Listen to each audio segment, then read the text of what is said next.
Akka qorannoowwan dhimma waraanaa fi nageenyaa irratti waggaa waggaadhaan qorannoo gaggeessan bara faranjoota 2025 kana keessa baasanitti biyyoota 29 ol yeroo ammaa kana waraana kallattii keessatti hirmaatanii akka jiran ni gabaasa. Baha giddugaleessaa keessatti waraanni balaafamaan kan jalqabe gara Israa'el irraayi. Baha giddugaleessaa keessatti yeroo ammaa kana ammoo waraanni balaafamaan erga eegalame Iraanii fi Israa'eliin kan walitti buuse guyyoota 5ffaa lakkoofsisaa jira. Turtii guyyoota 5 kana keessatti lubbuu qaalii ilma namaa dabalatee qabeenya tiriliinatti lakkaa'amu kan barbadaahee daaraa bubbeen fuute ta'ee ture. Waraana kana Israa'el tokko jettee haa eegaltuu malee harka lafa jalaatiin ajajni kennamuu fi raawwiin raawwatamu kan Doonaald Tiraampiin hoogganamuudha. Inumaayyuu Israa'el jechuun Ameerikaa xiqqoo baha giddugaleessaa keessa jirtu yookaan ammoo imbaasii Ameerikaa kan mootummaan dhufaa darban Ameerikaa keessa taa'anii dhimmoota baha giddugaleessaa ittiin to'atanidha. Kunis ta'ee sanam sagantaa keenya guyyaa har'aatiin balaafama waraanni kun gama lamaaniin iyyuu gahaa jiru yaadaan kan isin biraan geenyu taham. Bari News subscribe gochuun nu waliin tura.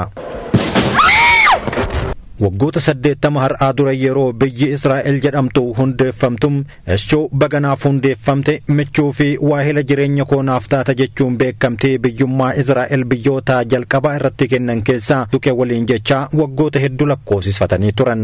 Israa'el yeroo sanatti Ayhuudonni addunyaa guutuu irraa walitti deebi'an biyya ijaarrachuu fi maqaa ittiin isaan waamamuu barbaaddachaa kan isaan jiraniif waan ta'eef yeroo sanatti kan na dhahes kan naaf dhahes galatoomi jechuu malee akka jadiimeffachuun isaan irraa tasumayyuu kan hin turredha. Warri Iraanis mootummaa yeroo sana isaan bulchaa ture michuu warroota lixaa waan ta'eef Israa'eliin bobaa jalatti qabattee Ameerikaa waliin maaddii tokkorraa soorachaa kan turtedha. Gaafa Ayaatollaan jalqabam Rippaabilika Islaamaa Iraan harkatti galfate irraa jalqabem Iraan biyyoota lixaa fi michoowwan ishee hundaaf ijaa fi hadaamii ta'uun itti fufan. Waraanni Israa'el waliin hanga har'aatti ifatti jalqabe kunis gaafa sana walitti gaarreeffannaadhaan tokko jedhee eegale. Israa'el dhaaba basaasa Moosaaditti gargaaramuudhaan Iraan irratti haleellaa gaafa jimaataa banteen saayintistoota nikularaa Iraan irratti gaheen isaanii ol aanaa ta'an 6 dabalatee hooggantoota hanga Itaamaajoor Shuumiitti jiran ajjeeftee gara biyyaatti deebite.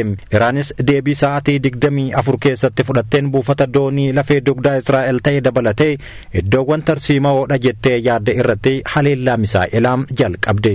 Akka warroonni lixaa yaadanitti Iraan akkuma bara 2023 halkan tokko boombiin darbattem halkan lamaffaa misaa'ela Israa'el samii gubbatti daawwachuu hin filanne.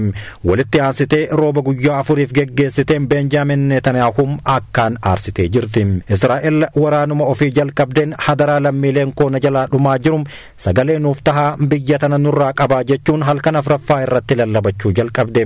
Well, I hope there's going to be a deal. I think it's time for a deal and we'll see what happens, but sometimes they have to fight it out, but we're going to see what happens. I think there's a good chance there'll be a deal. Dhimma kana irratti bulchaan Ameerikaa Doonaald Tiraamp gaafii gaafataman nagaa fiduudhaaf jalqaba wal haleeluun barbaachisaadha jechuun fuula isaa naanneffate. Deebii kanaatiif ammoo muummeen ministeeraa Israa'el Benjaamin Netanyaahum ani waan waliin jalqabne waliin xumurraa fi malee Israa'el biyya kamuu na gargaariif hin kadhattu jechuun miiraa fi quuxeffannaadhaan karaa foddaa televezyiiniitiin bahee dubbate. Magaalaan Teel Aviv kan misaa'el Hizbollaa fi Huutii Yaman yeroo hundaa gubbaa irratti liqimfamee deebi'uuf yeroo ammaa kana garuu diroonii fi misaa'ela Iraan liqimsuu jalqabdeerti.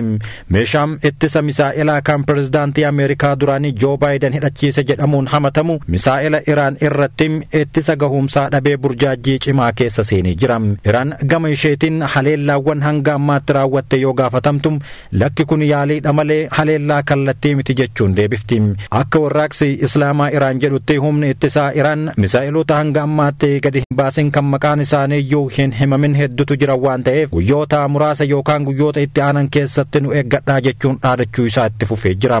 Israa'el gama isheetiin biyya keenya Itiyoophiyaa dabalatee biyyoota michuu kooti jettee abdattu hunda irratti karaa imbaasii isaaniitiin ergaa na bira dhaabbadhaa jedhu ergattee hedduu isaanii wal harkaa fuudhaa kan isaan jiran.